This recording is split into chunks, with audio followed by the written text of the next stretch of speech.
Ka'alala Malak Yahweh Wa Yahushai Bahashem Rachak Wadash, and double honors to the elders of Jemas Ruwell, blessings unto those men, and blessings and salutations to the Akim out there in truth, pushing his word in all sincerity and in honesty. With that being said, Shalom Israel, Barakatah. Today's lesson, the new arrow.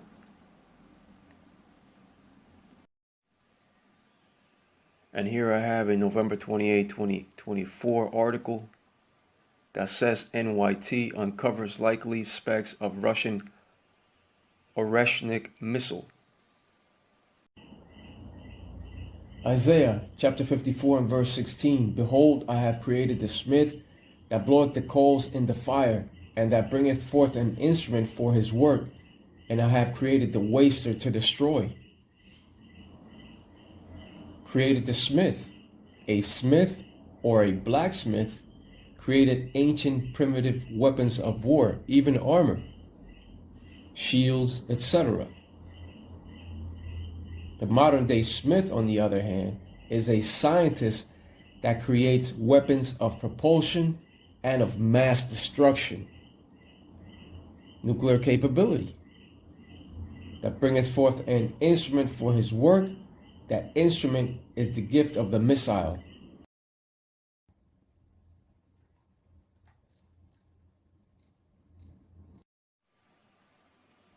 It goes on to say Russia's new Oreshnik missile is capable of carrying nuclear weapons. However, it is not yet known what kind of explosives, if any, the missile used to hit the Dnipro, the New York Times reports.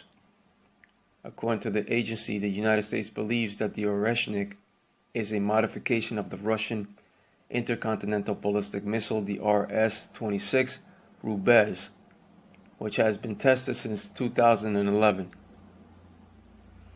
And even if this new missile system is a modification of the old system, that goes to show you that their modern day smiths, aka nuclear scientists, are still managing to modify their old systems so they can carry 6 additional warheads. And this article says that it carries 6 additional warheads. But those sanctions placed upon the Russians did not make them weaker. They're even stronger now. Just look at the arsenal that they keep pumping out. But further reading says, according to Timothy Wright, an expert at the International Institute for Strategic Studies, the name Oreshnik is likely a reference to some munitions that resemble clusters of hazelnuts.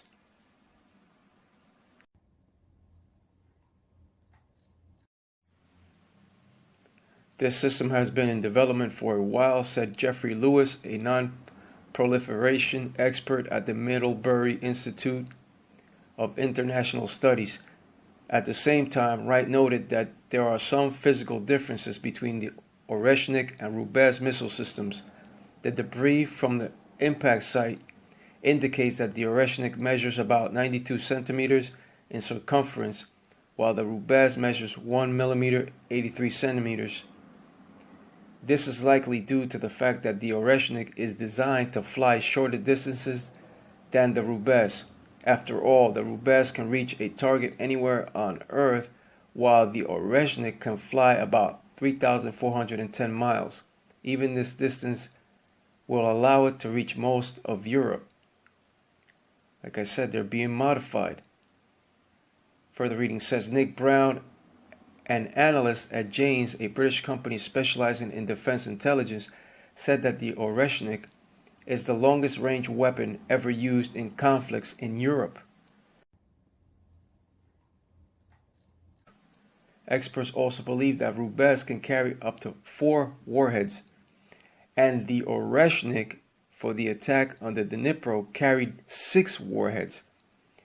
So if this is the old Rubez being modified into the new Oreshnik, now it carries 6 warheads, each consisting of 6 submunitions. So both of these missile systems can carry additional warheads. The new one is just modified to carry a little more. Russian strike on Dnipro.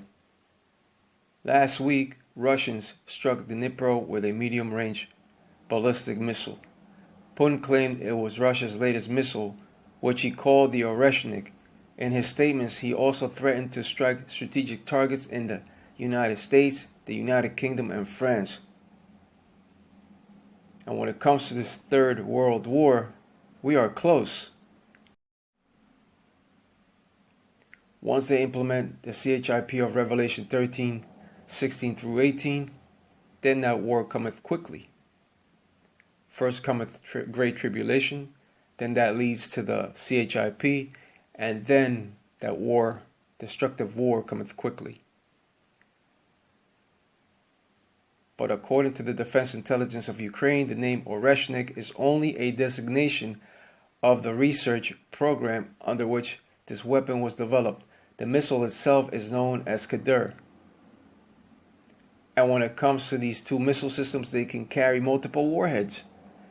The Rubez missile system can carry up to 4 warheads, and the new Oreshnik missile system that was modified can carry 6 warheads. Multiple warheads shall be delivered in one single missile. That's why the scripture of Revelation 9 and 16 says the following.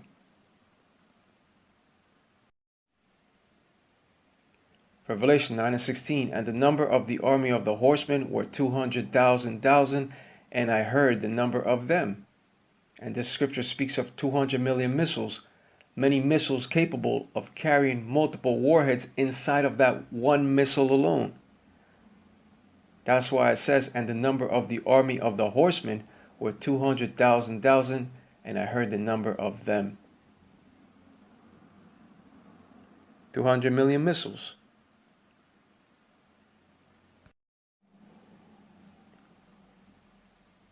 Revelation 9 and 17, and thus I saw the horses in the vision, and them that sat on them, having breastplates of fire, and of jacinth, and brimstone, and the heads of the horses were as the heads of lions, and out of their mouths issued fire and smoke and brimstone.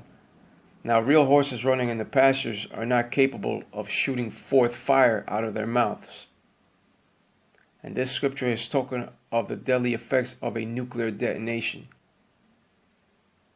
Out of their mouths issue fire and smoke and brimstone.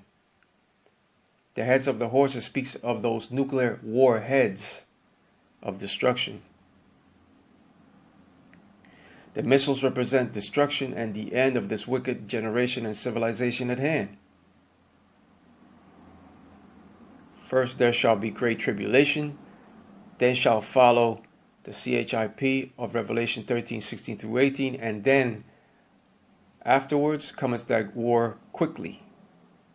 That third world war of destruction cometh quickly. The real prophets of the Lord Yahweh Yahushai that are stationed in these 4 corners of the earth are warning of the great tribulation to come and of the destructive third world war to come in these last days. We're giving warning.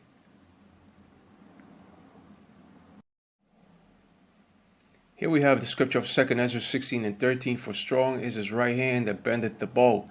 His arrows that he shooteth are sharp, and shall not miss when they begin to be shot into the ends of the world.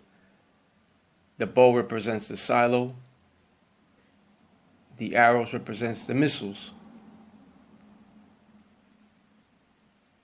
And these arrows, aka missiles, are the weapons of the Lord Yahweh Yahushai's righteous anger or indignation. And they shall reach unto the ends of the world in less than 30 minutes.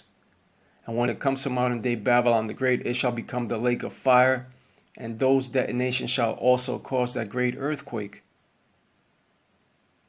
Also, when it comes to these hypersonic missiles, on the other hand, they are unstoppable and can travel at more than 15 times the speed of sound and hit their targets with terrifying accuracy. They shall be unstoppable when they are launched from their respective silos, from those bows.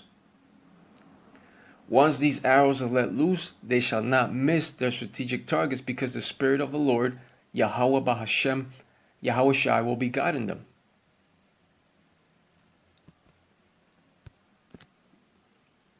Once these arrows are let loose, Modern-day Babylon the Great shall become desolate and without inhabitants. That is found in Jeremiah 51:29.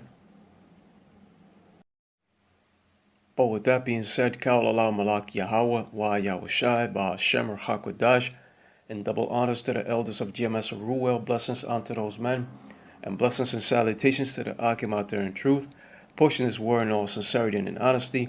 With that being said, Shalom Israel, Barakatah.